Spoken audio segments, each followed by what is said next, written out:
Hello and welcome to another podcast for National Insect Week 2014. I'm joined today by Rod Clarke, who is a cinematographer well known to us for his work on the Life series with David Attenborough, such as Life in the Undergrowth, and also more recently on Africa and Hidden Kingdoms, narrated by Stephen Fry. So, Rod, thank you very much for joining us today. Pleasure to be here. First of all, how did you get into being a natural history cinematographer, and in particular moving then on to insects specifically?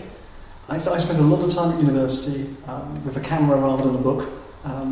I studied entomology as one of my main subjects, and I found myself more and more drawn towards the photography rather than the pure academic. And when I left university, one of the first jobs I got was with a Japanese film company doing a film on dung beetles. And it was a 6-month project. I spent the time in Africa helping out, assisting as part cameraman, part researcher. And that really got me started. What are the challenges in filming these smaller animals compared to the larger animals that you've also worked on? In some ways, it's a technical challenge of depth of field. But on the other hand, to help us, the invertebrate and smaller world is more interesting. It's more remarkable, it's more revealing, and you only have to look at something closely and suddenly it's a different world. So although it's a disadvantage that things move apparently very quickly, if you magnify them, because of that we do a lot of high speed, so we'll slow down the motion. So when you see an ant attacking something, if you don't slow it down, it's all over in a fraction of a second and it just looks a visual mess. But when you slow it down, you get into their world, and suddenly the thing becomes like a lion. It's leaping and twisting and turning, and becomes much more powerful, much more interesting. So across your career, has there been a great leap in the technology at your disposal to use, and what opportunities has this opened in terms of the kinds of shots that you can get of insects in particular? Yeah, the biggest leap in technology is definitely the high speed and having this pre-roll. Preemptive capture, is this? Yeah, you're basically got a pre-roll, so the action happens and then you decide to record it or not. That's a fantastic luxury now. So if you're recording a great white shark leaping out of the water, you don't have to hope it's about to happen. You might see a seal struggling on the surface and think, oh, it might come up. You could run the camera at high speed before on film, and then if the shark didn't come up, you had to then reload a whole roll of film again, the whole cost of that, and the chance of getting that one moment was very, very slim.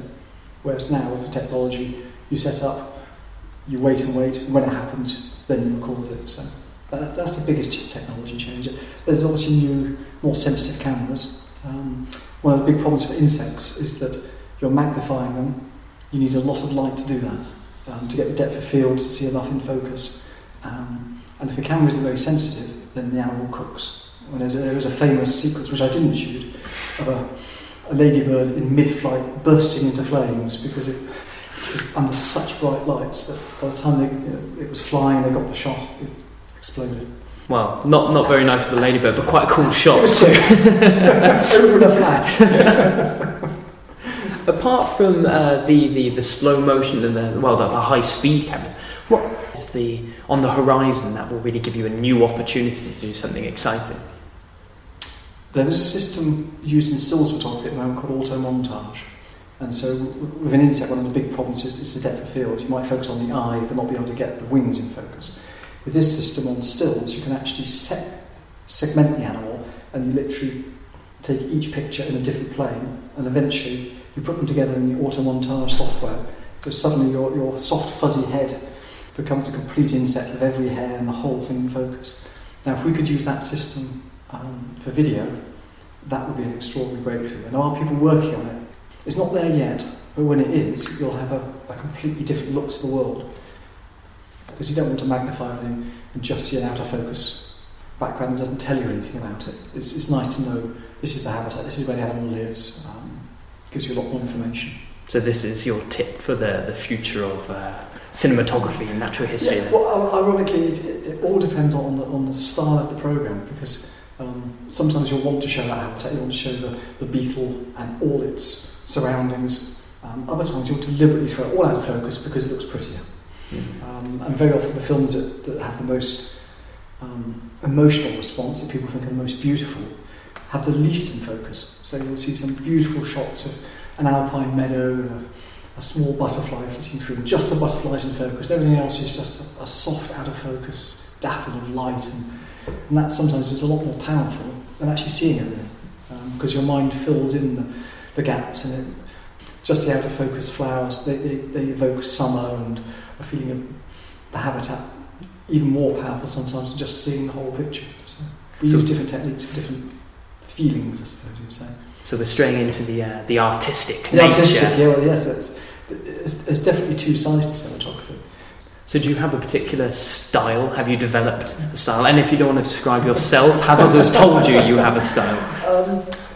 I have a few trademark styles, I suppose. And what I've always wanted to try and do is to get into the insect's world so that you actually experience it as if you were of their size. We're so familiar with elephants and moose and so on that because they're our size, we experience the world in a similar way. But when we look at insects, you need the camera to be below their eye line. You need the camera lens to be ideally a smaller diameter than the insect. And that way, suddenly, rather than looking down on the back of the insect and looking at some little thing that's moving around rather insignificantly, if you're underneath the animal and looking up at it, if it's an ant or a snail or a small grasshopper, suddenly it becomes bigger than you are, and you become part of their world. And that's what interests me, trying to get into their world so that you experience it and actually become part of that world. And that's part of what we're doing in Hidden Kingdoms. Not on such a small scale, but we wanted to get down in their world and experience that drama from a mouse's perspective. And it does require a different way of filming. You've got to be physically lower down, you've got to have smaller lenses, wider angles, and that does give a very different look and feel to things. And that's something I've always wanted with insects, to make them look like a powerful predator rather than some small little ant that's scuttling around. There's a series that we did 20 years ago called Alien Empire, and on that series I was making little lenses, maybe 3 or 4 millimetres diameter, so that you could get literally below the bee's knees, and that does give a much more interesting perspective. We also use medical endoscopes, tiny little lenses that you normally use for looking down the intestine, or arthroscopy of someone's kneecap or something, but by using those lenses, again, we could get inside a termite mound, and you'd be inside the tunnel, and animals would be rushing around you. Obviously, with a conventional size lens, you wouldn't get that same feel or look. The animal wouldn't actually walk over the lens, it wouldn't give you perspective as it came scuttling along from behind you and suddenly ran over the lens and away. So by using the small lenses, you basically enter their world rather than observe it from a distance. So Life in the Undergrowth was nearly a decade ago now, with David Attenborough. Do you think it's time for a new series focusing on insects? Because that was a great homage to this group. Absolutely. There's always time for another insect series. Good answer. And I'd say even more so than that, I'd say that it's time for another Alien Empire, which was a series done 20 years ago now. But that was very much a homage to insects. It was, we explored it in a much more science fiction view. So we set them in unusual settings, still correct for what their behaviour was. There was lots of behaviour in the series, but it gave a much more stylised and interesting way of looking at them. It made you question, gosh, is that insect really doing that? It was a fascinating way of looking at it. So what would you see as the new focus of an insect series? Do you feel that it could be a repeat of Life in the Undergrowth but with different species, or would you like to see a different direction, a new style like that? I think it's always nice to have a new direction. Life in the Undergrowth was a classic series, very much an Attenborough series, with making sure we ticked all the boxes of these particular groups, this particular behaviour. But there's always a different way of interpreting it. Sometimes we do by habitat. We say, right, we'll look at insects that live in this particular habitat. So we'll start with deserts, then we'll do swamps, and then we'll do the oceans. Well, many halabates for that one. It was a short episode. That's quite brief. Or we have a wetlands one. But I think for insects, to look at what makes them special, what makes them so successful, is probably the best way to divide it up. So to look at how they reproduce, how they feed, how they defend themselves, how they locomote and so on. So that's probably the best way to do it. but there's still scope to interpret that in a different way. There's so many different stories and so many different threads that you can build the story around. So what would be your favourite insect encounter across the many films that you've been involved with? I filmed the periodic cicadas years ago, an animal that can spend 17 years in its larval form and then just emerge briefly for that mating and a bit of dispersal and then to go back into the ground. That was extraordinary. To see the numbers, I mean, it's like Thriller, of all these insects emerging from the ground just with one purpose. Oh, that was quite extraordinary to see. There's some extraordinary biology there. Somehow they're timing these emergencies, and it's a mass emergence. And when you actually see it, the ground can be absolutely covered. There are thousands of holes all over the ground. Each one is where the insect has emerged, and it's littered with their molts all over the ground, and they're there in the trees, and the noise is extraordinary. I mean, we were doing it with David Attenborough, and we could barely record the sound because of the sheer noise. It was quite extraordinary. What would be the worst you've had to do, where it was just unpleasant all the way through? There's lots to choose from. I'm just trying to narrow it down in my mind. It's all coming screaming back.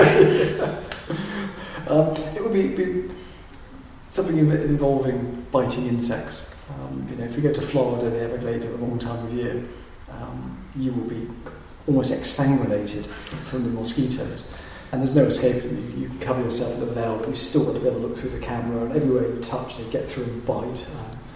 I think the biting insects are not one of the greatest inventions. So you have to put up with a lot. You have to endure a lot of pain sometimes. Sometimes, yeah. I did army ants for Africa, and that was one of the most unpleasant shoots because you're constantly being bitten, and of course, as soon as they find that they're biting, so every 20 seconds you're having another bite. It does wear you down a little. And you just have to keep going through this. You have a little break and a quick rest and get back to it. Because we're constantly trying to move the camera, so we've got special little lenses that we can track along with them and so on, but we're always down at their level. And that is one of the key things now, that you want to be underneath it. It's got to look like the monarch of the glen, a landseer. It's got to be up above you looking down, and you've got to be sort of almost underneath the animal to get that feeling of how powerful it is and what it would be like to be a smaller prey animal. A lot of your films have been with Sir David Attenborough, and we have to ask, I'm sure you've been asked this many times, what is it like working with Sir David? Obviously, a great privilege. He has worked in every aspect of natural history, filmmaking. He's been there right from the beginning, even working out the vocabulary, the way of editing, the way of making a documentary, up until modern days, and he's still there at the cutting edge. He's still interested in the latest technology. He's been doing all the 3D films recently, using the latest optics to get right into that world. So he's a very active mind, and he's constantly looking for something extraordinary. He's got a thirst for knowledge of anything that's interesting. And he'll talk for hours to anyone about a particular animal, a particular behaviour that he just wants to know about it. He just has that interest. And sometimes people will write an article for him, but he'll be the first person to say, well, that doesn't quite fit, and this isn't really quite accurate. And he will hone it down and make it absolutely accurate, because he is an expert in it himself. Do you discuss with each other what might be the best shot? Oh yeah, it's very much a team, and that's a great thing with natural history. It's a small team. It's often just a producer and a cameraman and maybe a presenter, and so you're constantly thinking, well, how can we make this better? How can we make it work? And whatever you plan won't happen. There's always going to be a problem. There's always going to be some difficulty. It's very much like science. You try it one way, it doesn't quite work. You modify the apparatus, you modify your aims, you modify how you're going to get it, and eventually you do get it. But it's a constant tweaking and adaptive process. How would you suggest that people can start along the road if they wanted to be a cinematographer in natural history films? It's a very difficult path, because I think everybody I know in the industry is coming to it from a different direction. It's very difficult to suggest one particular route. The only thing you do is you can take photographs, take video, but choose something unusual and do it in an unusual way, because there are lots of people who are already doing it in all traditional ways. So in a way, you've got to offer something unusual. You've got to have a new piece of technology is always nice if you can invent something which gives you an edge. And I think that's probably the way to do it. If you develop a style, or you find a particular group of insects that you're very, very in touch with, and you can give a privileged glimpse of it, if you know that group so well that you can give the life cycle of something quite extraordinary, that's a great way in. You can say, look, I've done this sequence, and if nobody else has done that before, you've got a fairly good chance that they might want to air it. People are always looking for something unusual, so because we've filmed so many hundreds of thousands of different animals and insects and so on, there's always a thirst for something new, something that's just not been filmed before. Maybe if someone is doing a series on insects, or a particular natural world on insects or something, they would just contact them and say, look, are you interested in this? It might be for the Spring Watch or something like that, where if that's an English-based programme, if you were to be filming something in your garden, the life cycle of the devil's coach horse beetle, or something really rather unusual, they would be fascinated, and there is a chance they would use your footage. Or if they didn't, they may say, well, look, that's fantastic, would you mind helping another cameraman go and film it, and obviously we'll employ you for so many days, and we'll use some of your footage and we'll pay you for that. So it's a slow process to get in. There's no quick way. So, final question: why are insects particularly fascinating to film compared to other groups? Most animals we're familiar with. We know what a lion looks like. We know how a deer feeds and walks. So it's a familiar animal to us. And although we see insects all the time, we don't really look at them as carefully. Possibly because they're small, they move very quickly, they flit around, and you don't really look at them. But I think as soon as you get a macro lens, as soon as you start looking into their world and actually magnifying it and getting right in there, suddenly you realise that every aspect of them is completely different. Their body plan, the way they move, the way they feed, and the variety. It's just an extraordinary explosion of diversity, an endless catalogue of extraordinary behaviours. Well, Rod, thank you very much for joining us today and giving us an insight into what goes into making the shows that we've all enjoyed so much. So thank you very much. Yeah, absolute pleasure.